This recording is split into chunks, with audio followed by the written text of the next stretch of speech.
The snow falls silently on the Ardennes forest, December 1944. But this is no peaceful winter scene. This is the Battle of the Bulge, Hitler's last desperate gamble in the West, and at its center stands a single town, Bastogne. Here, the 101st Airborne Division, the Screaming Eagles, finds itself surrounded, outnumbered, and facing annihilation. Their commander, Brigadier General Anthony McAuliffe, is about to deliver one of the most famous one-word replies in military history. On December 16, 1944, the German Army Group B launches Operation Wacht am Rhein, a massive offensive through the Ardennes region of Belgium. Their objective: split the Allied forces, capture the port of Antwerp, and force a negotiated peace. The 101st Airborne, along with elements of the 10th Armored Division and other units, is rushed to the critical road junction at Bastogne to hold this vital position at all costs. By December 21st, the German Ex-Swift Panzer Corps, comprising the 2nd Panzer, Panzer Lehr, and 26th Volksgrenadier Divisions, has completely encircled the town.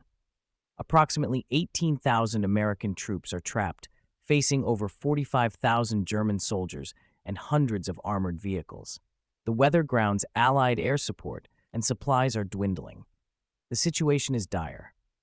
On December 22nd, 4 German officers, under a flag of truce, approach the American lines carrying a typed ultimatum. It is delivered to General McAuliffe's command post.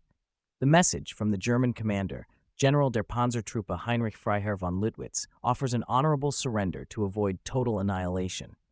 The American staff is stunned. McAuliffe, initially baffled, reportedly said, "Aw, nuts." When pressed for a formal written reply, he instructed his staff to simply write, "To the German commander, nuts, the American commander." The response was delivered to the bewildered German envoys by Colonel Joseph Harper, who explained it meant, "Go to hell." The siege intensified.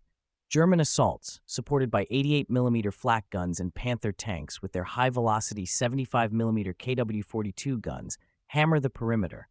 American paratroopers, armed with M1 Garands, 30-caliber Browning automatic rifles, and bazookas, fight from frozen foxholes in temperatures that plummet to 97-degree Celsius. They are short on food, ammunition, and medical supplies, particularly morphine and plasma. Yet, they hold. The defiant reply became a legendary rallying cry. It galvanized the defenders' resolve. On December 26th, elements of General George Patton's Third Army, specifically the 4th Armored Division, broke through the German cordon from the south, ending the siege.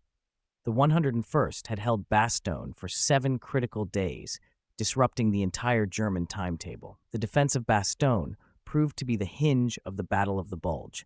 By blunting the German spearhead at this crucial communications hub, the Screaming Eagles allowed Allied forces to regroup and ultimately launch a devastating counteroffensive. The nuts response transcended the moment, becoming an enduring symbol of American defiance, resilience, and uncompromising spirit in the face of overwhelming odds.